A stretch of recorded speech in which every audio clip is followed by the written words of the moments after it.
Eu vou voltar a falar sobre o recrudescimento da guerra lá no Oriente Médio. Agora há pouco eu trouxe informações para você sobre o fato do exército do Líbano ter respondido pela primeira vez nesta quinta-feira ataques de Israel, ter respondido a esses ataques. Essas forças armadas disseram que atiraram após israelenses atacarem um posto do exército do Líbano e matarem um soldado. Não houve nenhum pronunciamento de Israel sobre isso até agora. As hostilidades de Israel contra o Hezbollah, contra esses acampamentos, esses grupos que estão na fronteira, essas hostilidades elas continuam, mas agora com esse ingrediente novo do exército do Líbano ter se envolvido agora pela primeira vez disparando contra esses soldados israelenses. E segundo as Forças Armadas do Líbano, que agora entraram, pelo menos talvez pontualmente ou não, o tempo vai nos dizer, segundo as Forças Armadas do Líbano, militares libaneses reagiram depois que um grupamento de Israel atacou um posto militar do exército libanês. O ataque deixou, como eu falei agora no início, um soldado do Líbano morto. E até esse episódio, gente, que eu estou descrevendo agora, essas hostilidades em território libanês estavam restritas a grupos terroristas, a integrantes do Hezbollah.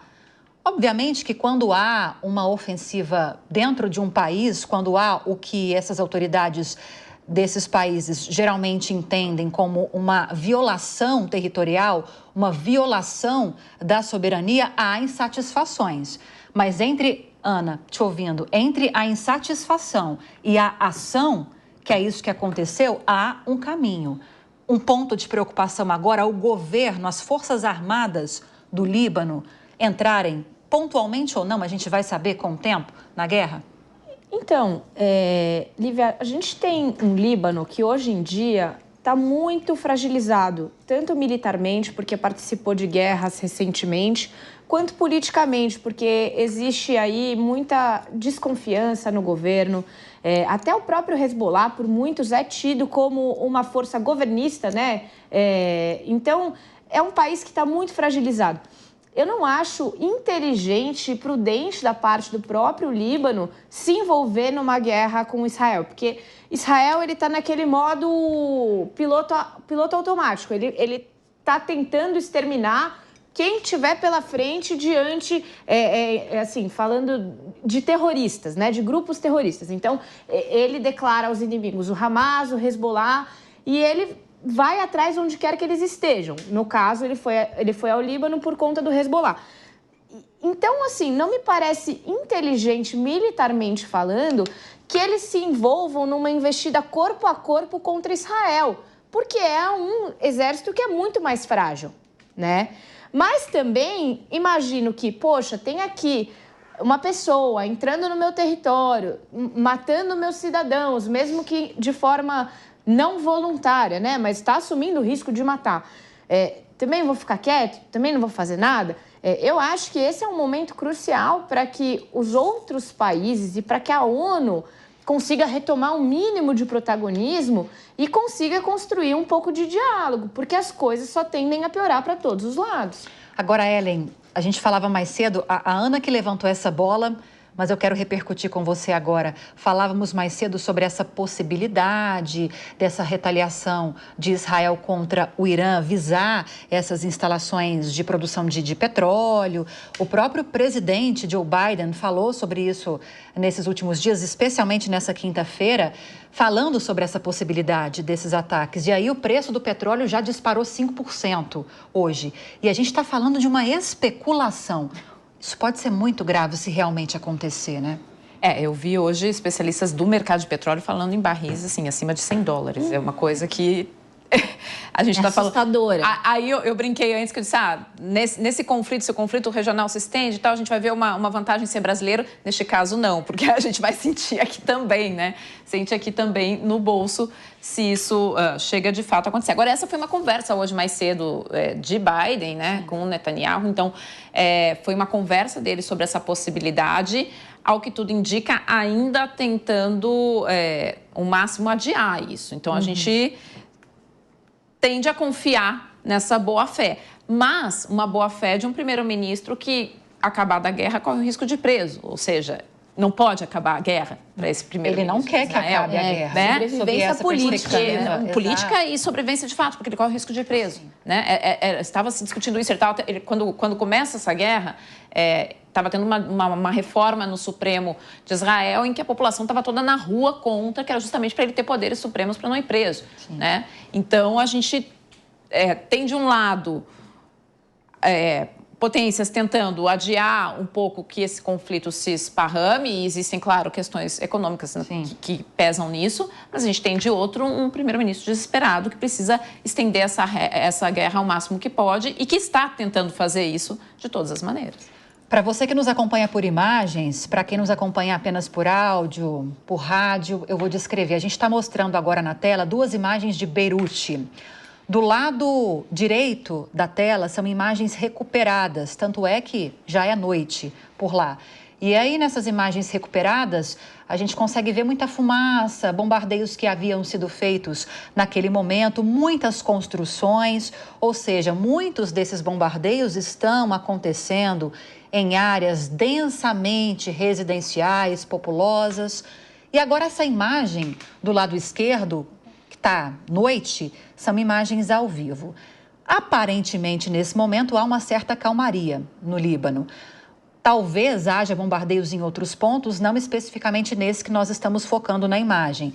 Mas, aparentemente, neste momento, as hostilidades estão um pouquinho menores. O que não quer dizer, Priscila, que não haverá um endurecimento dessa guerra nos próximos dias. A gente estava falando sobre isso agora há pouco, o papel do governo brasileiro, a preocupação do governo brasileiro de repatriar esses brasileiros que estão em território libanês. Cerca de 3.000 manifestaram interesse em voltar. A primeira aeronave, é bom a gente repetir essa informação, a primeira aeronave brasileira partiu nessa missão de trazer parte desses brasileiros.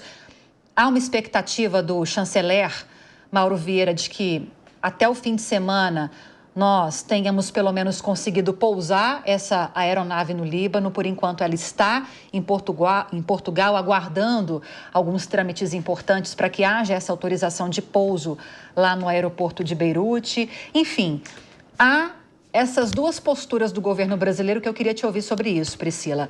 Essa de dar assistência e que é imprescindível para esses brasileiros que estão em território libanês, e críticas contundentes e frequentes do presidente Lula e até do Itamaraty sobre o nível dessas agressões contra o Líbano. A gente está vendo agora acontecer no Líbano exatamente o que aconteceu e que está acontecendo ainda na faixa de Gaza, na luta contra o Hamas.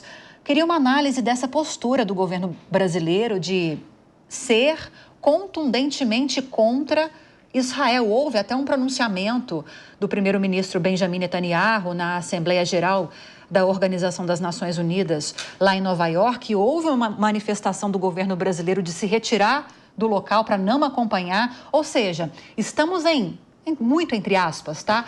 Quase que em guerra, pela guerra que está sendo travada por Israel também lá no Oriente Médio.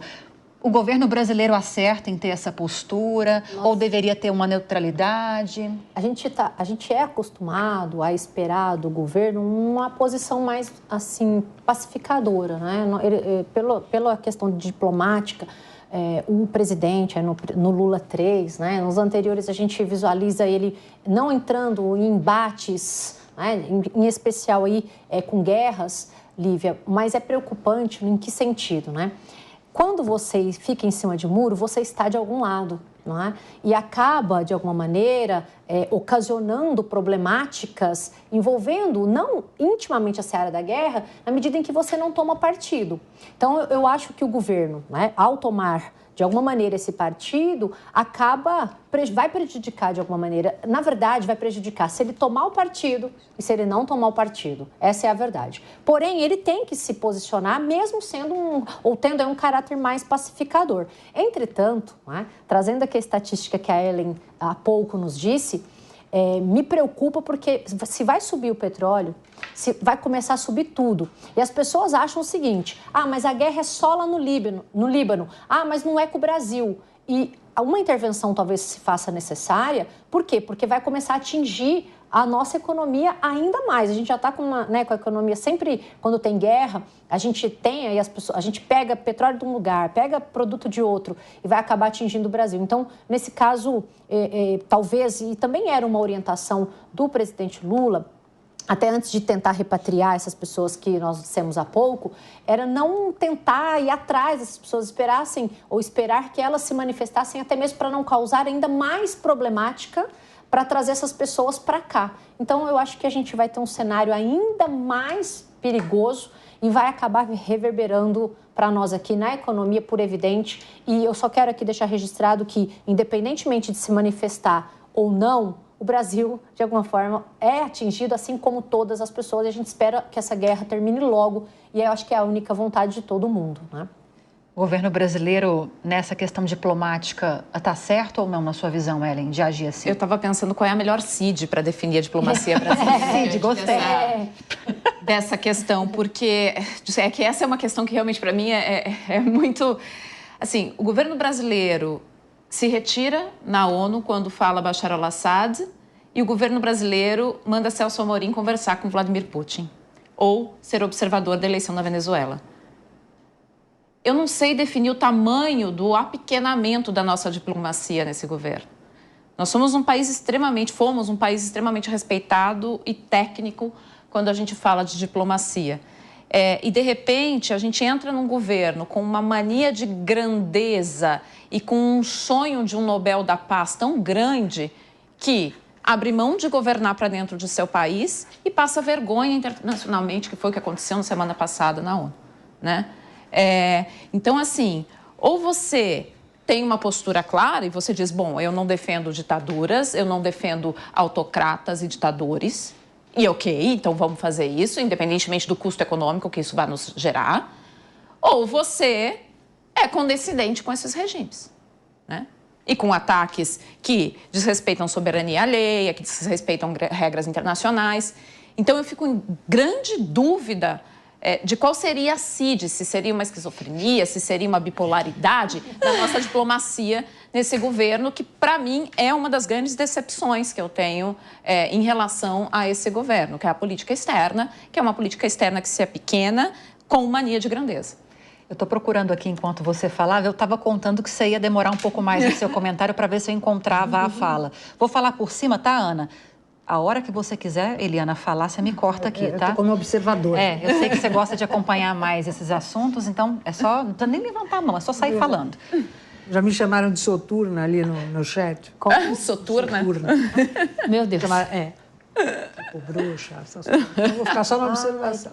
Acho que agora que você deveria falar. Não, mas isso não me atinge nem um pouco, né? Eu quero que... Claro. Povo... Fala assim, fala mais que eu gosto. Querida, são 45 anos defendendo aí o povo. Idiotas não me afetam. Mas não é por isso, não. Não, imagina. Mas não é por isso. É porque eu acho muito importante deixar que as pessoas que conheçam o assunto realmente falem, né? Sim. Eu aqui me coloco como observadora mesmo. Não somos aqui, eu e as meninas que estamos com mais frequência aqui, eu todos os dias, e a Ellen como jornalista, não somos especialistas, mas todo dia a gente está acompanhando notícia, todo dia as informações chegam para a gente. Então, eu falo que a gente nem analisa, a gente traz os dados, as informações, conforme elas vão chegando aqui para a gente. Então, eu me coloco nessa situação de observadora mesmo, porque eu tenho uma posição bem radical em relação a tudo isso. Primeiro porque está se brigando por religião, eu acho tudo um grande absurdo. E, num segundo momento, porque eu acho, sim, o Brasil um país inútil. Ponto. Sobre a posição do governo em relação... Sim, sobre a posição do governo. Total. A posição do governo em relação a, como disse a Ellen, em relação às guerras, às situações que há necessidade de se tomar posições sérias e posições claras, não são tomadas. Então, eu me abstenho, porque se eu for falar, e eu estou falando exatamente o que eu penso... Zero, inútil, ponto, acabou. Agora eu deixo vocês falarem. Eu sabia Agora que ela eu deixou ia... todo mundo sem palavras. Olha, eu sabia... A hora que a gente começou a falar mais sobre esses desdobramentos da guerra, a Eliana aqui do meu lado já falou, quero só ouvir, quero prestar atenção, não quero falar. Mas olha, eu sabia que ela ia falar. Eu sabia que ela ia falar. Desculpem, gente. Jamais. Eu passei pela... Eu tenho 70 anos de idade. Então, eu passei pela ditadura, eu estudei na ditadura, eu fiz jornalismo na ditadura, eu fiz faculdade de Direito na PUC sendo invadida. Quer dizer, eu vejo hoje um governo patético e pateta. Então, tem momentos que eu fico profundamente irritada. Profundamente irritada. Primeiro, com comentários, assim, baixos e jocosos, em relação às pessoas que deveriam estar participando, que deveriam estar preocupadas com o que está acontecendo nesse país. Segundo, além desses comentários que eu reputo de lamentáveis, né, é assim, como o Brasil não se posiciona. Como não se posiciona, entendeu? E eu posso dizer, porque eu, Eliana Passarelli, já pertenci ao quadro de procuradores da Justiça Militar Federal, das Forças Armadas, por concurso, não foi porque me deram cargo, não, na época da ditadura. Então, desculpe, eu estou sentadinha aqui porque eu tenho bagagem, porque eu tenho conhecimento e porque eu tenho idade para isso. Simples assim. E mais, não vou nem destacar outros pontos aqui também, mas mais do que isso. Outra informação que acaba de chegar para nós, Ana, antes de te ouvir. A gente estava discutindo aqui sobre o prazo necessário para que o avião que vai resgatar esses brasileiros seja cumprido, quando seria cumprido, né? Segue em Portugal. Quando chegaria em Beirute, acaba de chegar a informação para nós aqui que esse avião que vai resgatar os brasileiros deve pousar em Beirute já amanhã, sexta-feira. O governo segue monitorando essa situação. Falávamos mais cedo, né, Ana? Há um certo risco. É preciso entender qual caminho seguir. Não é simplesmente, vamos pegar tal rota, tem que estudar qual que é mais segura, por onde sair, quanto tempo vai demorar. Não, tem muita momento do restrição dia. No espaço aéreo. Ainda mais nesse momento, né? Então, precisa ter não só autorização, mas orientação para aquele que está pilotando, para as pessoas que estão operando aqueles instrumentos. Porque companhias aéreas comerciais, por exemplo, estão tendo que dar a volta. Né? A gente já viu isso acontecer várias vezes. Elas dão a volta para elas não passarem pelo espaço aéreo de um determinado país, de uma determinada área. E isso, com certeza, serve para o nosso avião da FAB, ou para o avião de qualquer outra nação, exatamente porque muitos dos ataques que estão ocorrendo são pela via aérea. Acho que isso é razoável. O que me chama a atenção é como nós estamos aqui elogiando a agilidade ao tempo em que está demorando aí 3, 4 dias para conseguir pousar um avião dentro de uma área de guerra. Sim. Às vezes as pessoas não têm esse tempo todo. E especialmente se a gente considerar que nós vamos ter que fazer no mínimo 15 viagens. No mínimo, de 10 a 15 viagens, Chega o Natal, mas não acabou de repatriar todo mundo. Gente, vai demorar muito. E até interessante, Ellen, que houve uma orientação do governo para que as pessoas tentassem comprar as passagens e vir para o Brasil por conta, em voos comerciais. Mas está difícil conseguir isso, né? Porque o aeroporto tem restrições de voos ali, né? Então, assim, quem pode, quem tem dinheiro, porque com restrição de voo, uma passagem fica muito mais cara. Sim. Quem consegue vir para o Brasil por conta no momento desse? Quem já tem uma grande estrutura aqui. O que o governo precisa fazer agora é acolher aqueles que não tem como, né? Quem não tem como. Mas que o espaço aéreo do Líbano estava fechado, inclusive. Até houve uma reabertura mais restrita, mas ainda assim pessoas que até tinham comprado passagens tiveram umas passagens canceladas. Eu acompanhei alguns relatos de brasileiros que estão lá no Líbano e que estavam já antes dessa guerra caminhar com mais contundência para lá, passagens compradas há meses, e aí próximo de pegar o avião para voltar aqui para o Brasil. Agora, só uma observação, Lívia, interessante. Pois não. Quem está nos acompanhando, talvez em outros estados, não entenda como... Eu sou gaúcha, vivendo em São Paulo há muitos anos, já muita paulistanada. Como afeta quando você fala em São Paulo, porque a gente está falando de uma comunidade que é muito... Nós estamos aqui na mesa com representante da comunidade. Assim, onde a gente está em São Paulo, há um representante da comunidade libanesa. Tem mais libaneses aqui do que no Líbano. Sim. Então, é algo que chega muito próximo da gente. Minha mãe, é algo que chega muito libanesa, maravilhosa, minha família materna libanesa.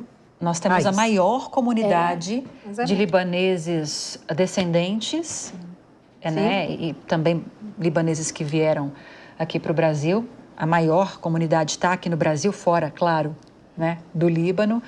Calcula-se, o IBGE calcula entre 7 e 10 milhões de pessoas nessa situação. Eu não sei, talvez você saiba, não sei, Ellen, onde eles estão mais concentrados, mas eu imagino que seja aqui no Sudeste, né? Sudeste tem uma comunidade muito grande do Líbano. Agora, não sei se em outros estados. Foz do Iguaçu também. Foz do Iguaçu também? São Paulo, Foz do Iguaçu. Todo mundo conhece alguém, todo mundo conhece alguém. Perto de onde eu moro só tem libanês. Alguém falou que São Paulo seria São Paulo maior. Achei informação aqui, ó. A maioria dos imigrantes se estabeleceu aqui no estado de São Paulo, muito bem, Priscila. Seguido de Minas Gerais, muito bem também, Priscila, que é mineira, como eu. E depois Rio de Janeiro, ou seja, é o que a gente estava imaginando, né? Até por questões históricas faz todo sentido que essa quando eles ainda eram chamados de turcos. Eles chegavam aqui ainda, por isso que muita gente chama de turco, porque ainda era do Império Turco Otomano, então até hoje são os turcos, mas a gente chama de turco, né? Mas é a comunidade libanesa aqui. Sim, gigantesca essa comunidade. Enquanto a gente está analisando o avançar dessa guerra, você continua acompanhando, você que nos vê pela TV, também pelas plataformas digitais. A gente segue acompanhando imagens ao vivo, já é noite, lá no Líbano, e também imagens recuperadas dos estragos causados pelos bombardeios que continuam acontecendo na região, e não só na região. Aquela primeira frente de guerra estabelecida por Israel, quando houve aquele ataque terrorista, aquele primeiro ataque terrorista do Hamas à fronteira lá com Israel, mais de 1.000 pessoas morreram nesse ataque do Hamas, 1.200 mais especificamente, muitos foram feitos reféns. Há ainda muitos reféns. Eu começo a falar uma coisa aqui e eu me perco porque eu vou lembrando de outras coisas e não dá para deixar de falar agora dessa questão dos reféns. Não dá para deixar de falar dessa questão dos reféns, porque há uma pressão interna muito grande. Obviamente que a comunidade internacional está engajada nisso também, mas há uma pressão interna, sobretudo das famílias desses reféns, muito grande para que haja uma priorização dessa pauta, né, Ellen? Que não está acontecendo. E que não está acontecendo, porque não é isso que vai segurar Netanyahu no cargo, né? Exatamente. Isso é muito bem lembrado, Lívia. Netanyahu, como a gente falou aqui, precisa se segurar no cargo, e aí ele está expandindo esta guerra para além das suas fronteiras ali. E os reféns continuam lá. Vai fazer um ano, gente. Um ano, essas pessoas estão lá ainda como reféns. Ou seja, dentro de Israel, há uma pressão da sociedade por causa disso. Essa deveria ser a prioridade, que não está sendo a prioridade muito claramente. Agora, é uma situação bastante difícil para Netanyahu também, porque ele se segura no cargo graças a essa guerra. Ele depende de 2 ministros conservadores ali para se manter também nessa posição. E aí, só o que lhe resta fazer é esse avanço que a gente está vendo agora, que, para quem está de fora... É uma tática de política muito conhecida, que é aquela de temos que encontrar um inimigo comum e nos unirmos contra ele, né? A gente viu isso acontecer aqui recentemente na Venezuela.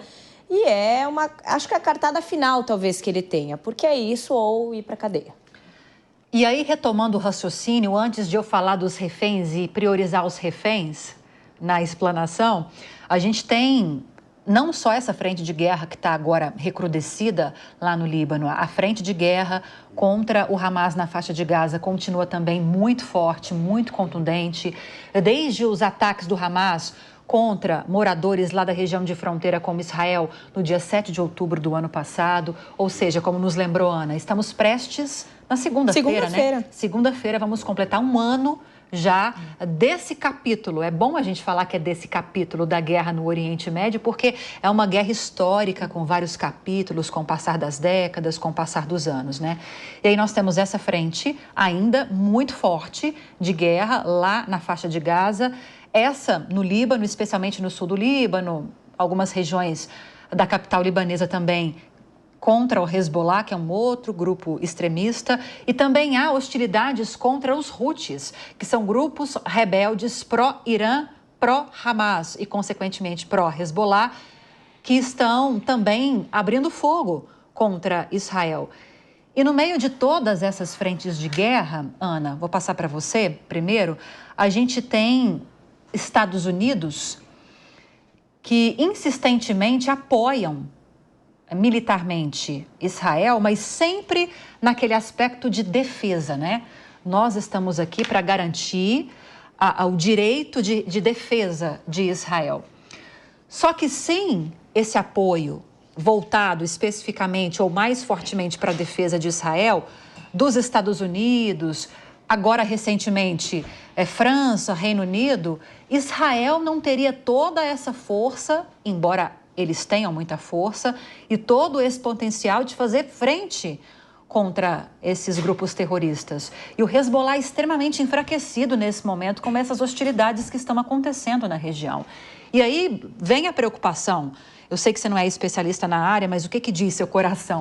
Vem a preocupação. Embora não haja interesses financeiros de grandes potências entrarem na guerra, houve até um recadinho dado nesses últimos dias pelo Irã de que eles não estão satisfeitos com Estados Unidos, França e Reino Unido terem sido tão efetivos para ajudar na defesa de Israel contra os quase 200 mísseis que vieram do Irã contra algumas instalações israelenses. Aí é quase que uma ameaça velada de Israel contra esses países. E aí há uma questão. É diferente você não querer e você ser provocado. Você vê espaço para que haja uma expansão maior da guerra num curto espaço de tempo? Lívia, eu acho que grande parte dos países que estão deste lado de cá do mundo já aprenderam muito com as guerras do passado e tem uma tendência a evitar a militarização, até porque a gente sabe que isso implica em uma série de questões político e econômicas que, em especial, os Estados Unidos não têm condições de enfrentar nesse momento. Eles estão às vésperas de uma importante eleição presidencial, uma eleição que está extremamente indefinida.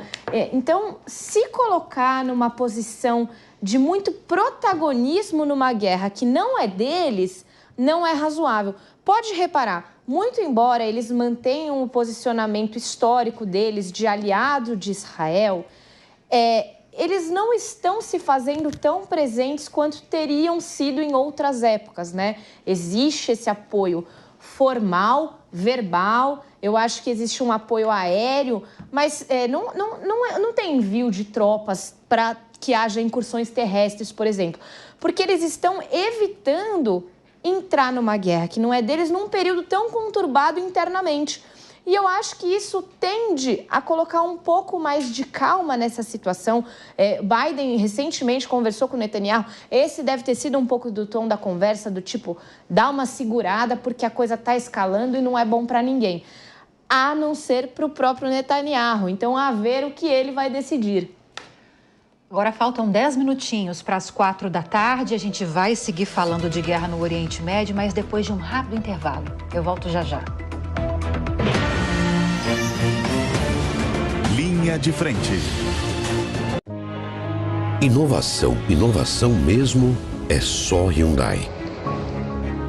E agora ela ganha ainda mais peso. Ioniq 5, o carro que redefine a mobilidade elétrica. Com inovação em tudo que você vê. E Palisade, um SUV de 8 lugares, sofisticado e luxuoso. A primeira classe dos SUVs. Hyundai, inovação que você confia. Quem vai comandar a sua cidade? A resposta está chegando. Neste domingo, nosso time de jornalistas estará o dia inteiro no ar com uma cobertura completa. Com repórteres nos principais colégios eleitorais. Após o fechamento das urnas, acompanhe a apuração minuto a minuto. O futuro da sua cidade, você vê aqui. Eleições 2024, neste domingo, a partir das 11 da manhã, na Jovem Pan News. Jovem Pan News. Eu tô indo. Pula. Cuidado.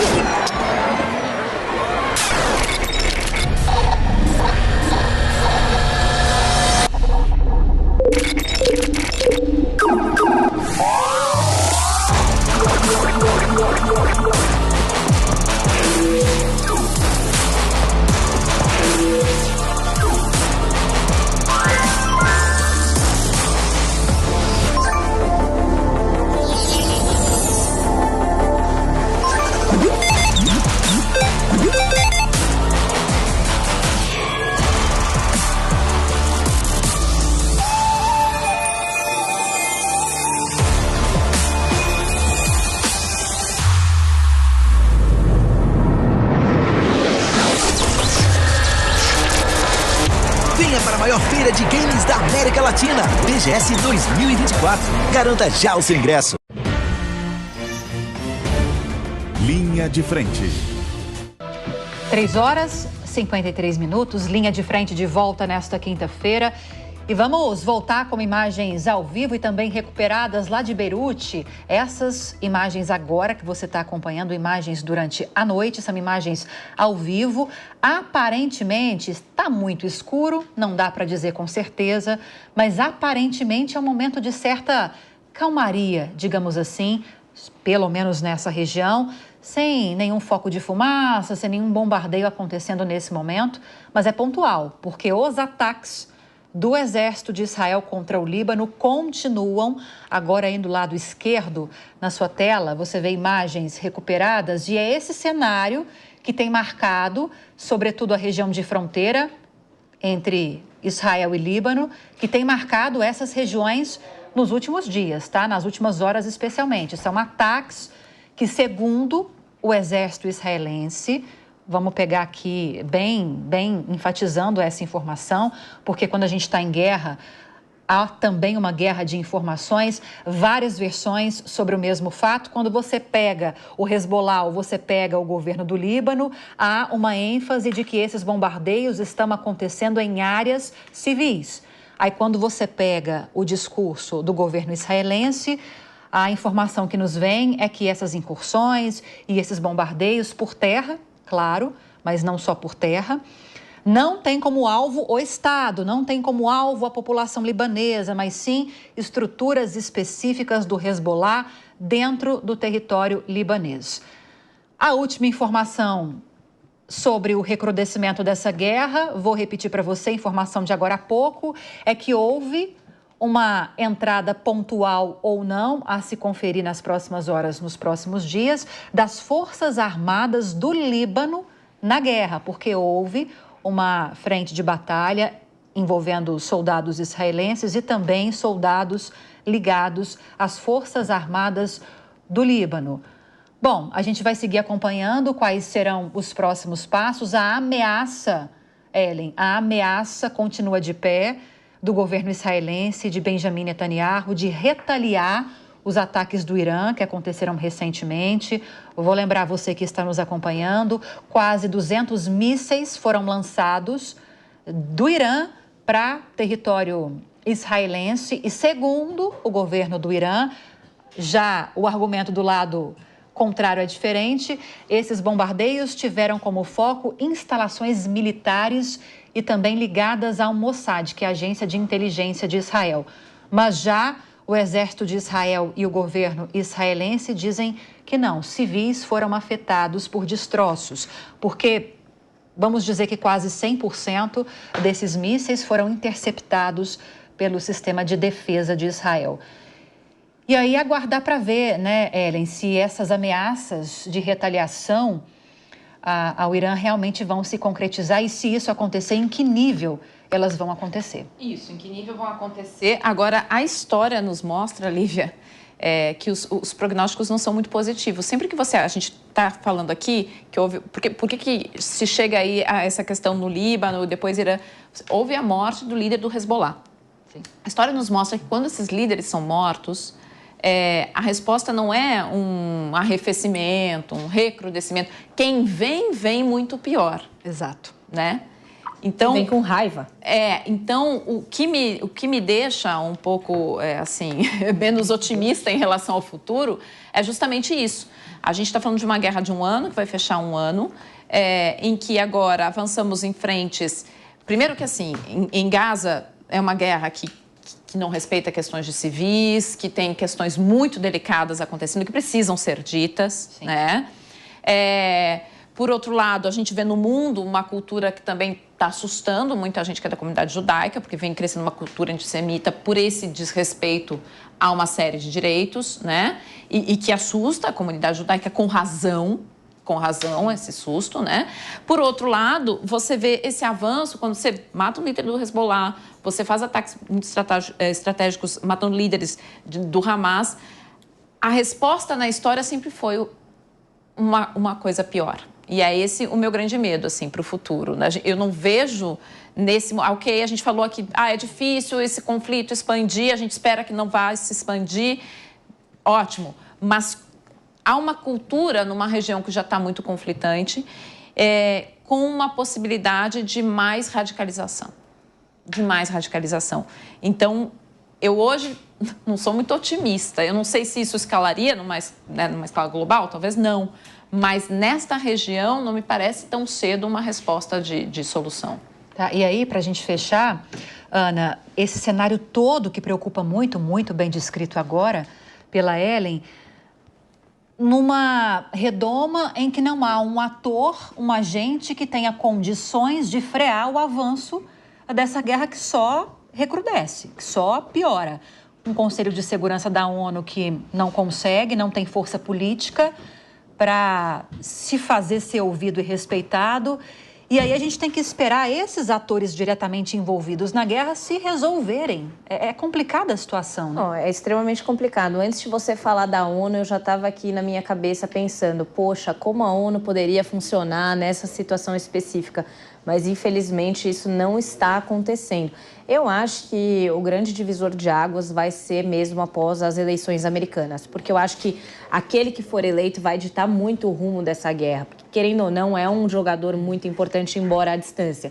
Então, eu acredito que, infelizmente, vai continuar nessa escalada, pelo menos até que o novo presidente americano assuma e consiga, talvez de uma forma um pouco mais contundente, conversar com os demais atores dessa guerra para que eles consigam colocar um ponto final. Eu acho que tem uma questão que é extremamente importante. Vamos lembrar mais uma vez, segunda-feira faz 1 ano que tem gente refém até agora, gente que estava simplesmente festejando, mas isso acabou sendo colocado em segundo plano. E talvez a gente precise dessa lembrança para voltar a alinhar o caminho que deve ser seguido. 4 horas em ponto, vou precisar encerrar a edição, mas você que está nos acompanhando aqui na Jovem Pan, siga agora com 3 em 1. Soraya Lawande agora toma conta aqui da casinha e vai seguir com as informações aqui para você. Soraya, bom programa, boa tarde. Obrigada, Lívia. Boa tarde para você e a toda a bancada do Linha de Frente.